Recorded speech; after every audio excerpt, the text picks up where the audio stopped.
I just stood there holding my invitation, staring at the small printed name card placed at the very edge of the room, near the kitchen doors. Away from the music, away from the guests, away from the family. This was my sister's wedding. There was no way they would put me here. Not like this. Not in front of everyone. I looked around slowly, scanning the room. Round tables filled with guests dressed in designer suits and elegant dresses. Laughter, champagne glasses clinking, photographers moving from one moment to the next. And then there was my table. No centerpiece, just a few folded chairs and a stack of extra napkins. I checked the name card again. My name spelled correctly. No mistake.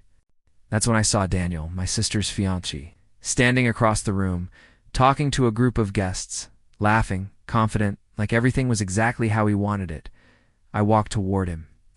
Not fast, not angry, just direct. "Daniel," I said when I reached him. He turned, his smile still in place, until he saw me. Then it changed, subtle, but noticeable. "Oh," he said. He followed my gaze, and for a second, just a second, hesitated. Then he shrugged. "That's your table." The words landed casually, like he was pointing out where the restrooms were. I waited, gave him a chance to correct himself. He didn't. "That's not funny," I said. "I'm not joking," he replied. The group around him went quiet, watching, listening. "This is my sister's wedding," I said. "Why am I sitting there?" Daniel's expression hardened slightly. "Placed, like I was part of the catering arrangement." "By who?" I asked. Instead, he leaned in slightly, lowering his voice just enough to make it feel more personal. "You already did," I replied. He sighed, annoyed now. "Some people at the main tables wouldn't be comfortable," he said. "We had to make adjustments. Comfortable." I almost smiled. "Adjustments? Not a big deal, right?" I looked at him for a long second. "Does my sister know about this?" I asked. That's when his expression shifted again, small but important. "Of course," he said. And that's when I understood something.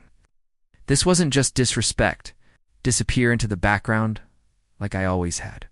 Then back at Daniel. "And for the first time, I'm glad you understand." I nodded once. "Oh, I do," I replied.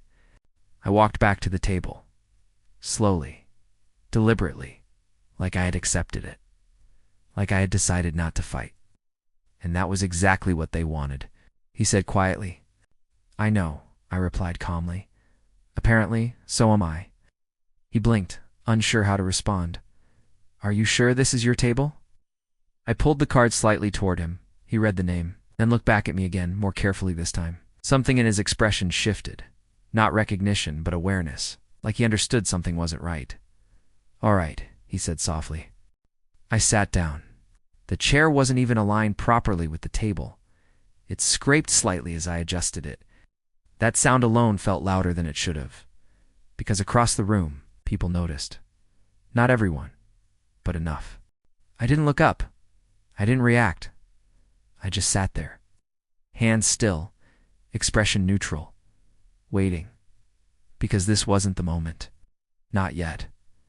From where I was sitting, I could see the entire wedding floor, the main stage, the decorated arch, the long tables filled with family members, and right in the center, my sister, Emily, dressed in white, smiling, laughing with her bridesmaids, and chose not to react.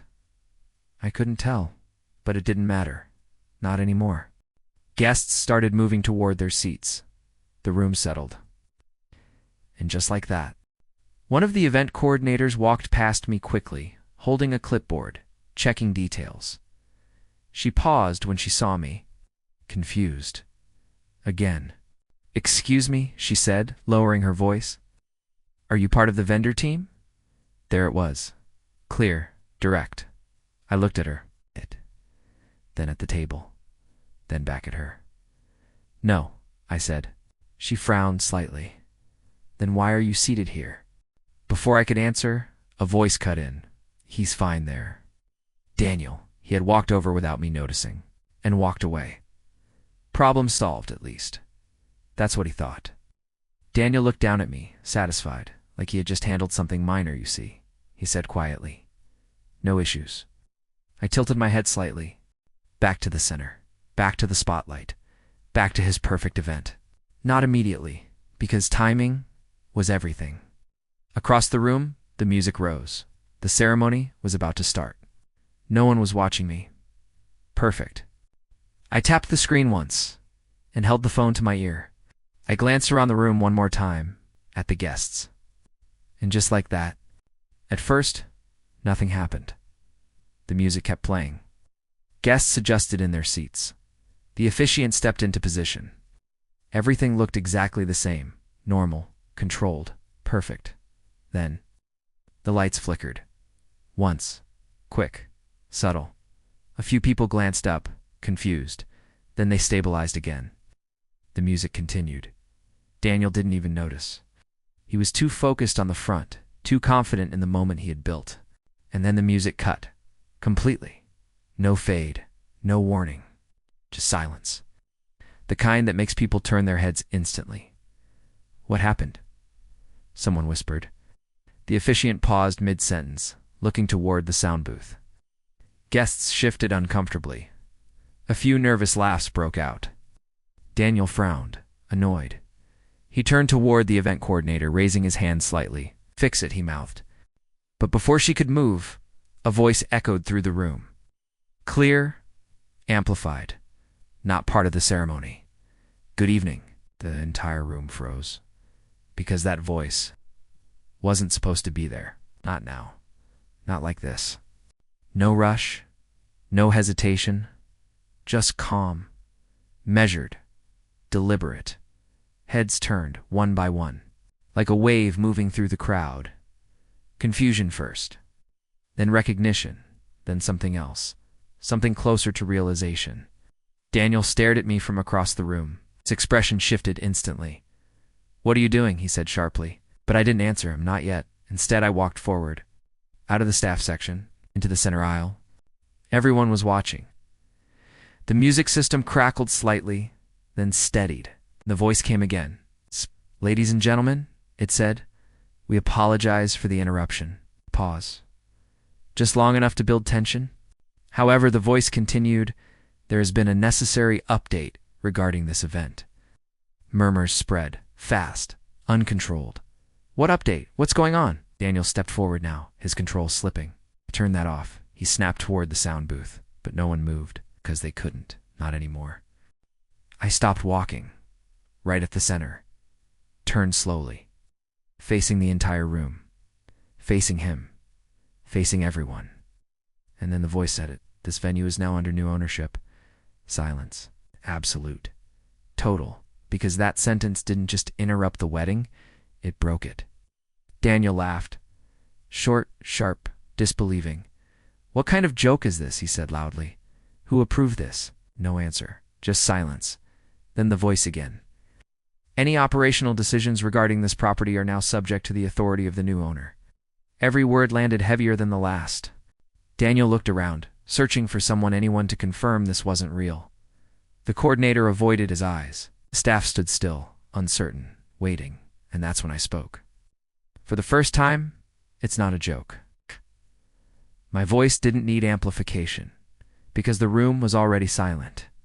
Daniel turned toward me slowly. "What did you just say?" I held his gaze. "Calm, unshaken," I said.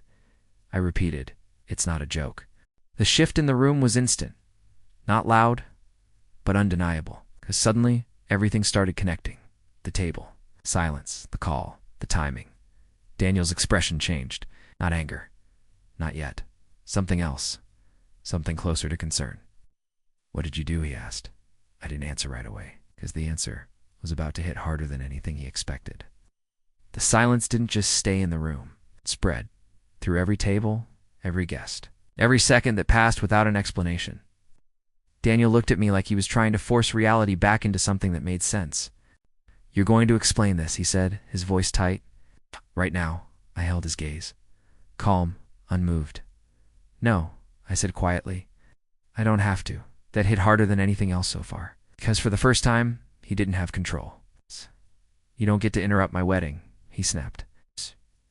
"You don't get to walk in here, and I didn't interrupt anything." I cut in.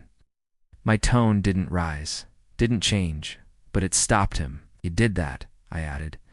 The room reacted subtly, but noticeably, because now people weren't just watching, they were listening. Explain, Daniel said again, slower this time. I took a small step forward. It's just enough to close the distance. You decided where I belonged tonight, I said. Remember? His jaw tightened. That has nothing to do with it. It has everything to do with this, I replied. Silence, sharp, immediate. Because now the connection was clear. To everyone, not just him. You placed me with the staff, I continued. Like I didn't matter, like I wasn't supposed to be seen. A few guests shifted uncomfortably, eyes moving between us. I accepted that, I said. I sat down. I didn't argue. That part mattered. Because it made what came next unavoidable. But while you were making sure everything looked perfect, I paused. Just long enough. I made one call. Daniel's confidence cracked. Completely this time. What call? He asked. I didn't answer. Instead, I looked toward the entrance. And right on cue, the main doors opened. Two men walked in. Not guests, not staff. Professional, controlled. The kind of presence that changes a room instantly. The event coordinator rushed toward them, whispering urgently. One of them nodded, then stepped forward. Ladies and gentlemen, he said, his voice carrying across the room, we need to pause this event temporarily. Gasps, whispers, confusion spreading fast now. Daniel stepped toward them. No, you don't, he said sharply. This is a private wedding. The man didn't even look at him. Instead, he looked at me. Sir, he said respectfully, everything is ready. That one word, sir, echoed louder than anything else. Daniel froze, completely. What is he talking about? He demanded. I exhaled slowly, then finally gave him the answer. I own this venue now. The words didn't explode. They didn't need to. Because they landed exactly where they were supposed to. Final, unavoidable. My sister stepped forward now, her voice unsteady. What? I looked at her, not angry, not cold, just clear. The sale closed this morning, I said. Fully transferred, fully legal. Her eyes widened. Daniel shook his head immediately. No, that's not possible. It already happened. The man beside me stepped slightly forward. All operational authority now falls under his direction, he confirmed. That was it. No room left. No argument to make. Just truth. Daniel stepped back. Like the ground had shifted under him. You're ruining this, he said, but the anger was gone now. Replaced with something else. Regret. You did that, I replied. Simple. Because it was true. I looked around the room, at the guests, at the tables, at the place where they had decided I belonged, then back at him. You wanted me invisible, I said. So I gave you exactly what you asked for. Pause. Then I shut it down. The words settled over everything. Heavy, final.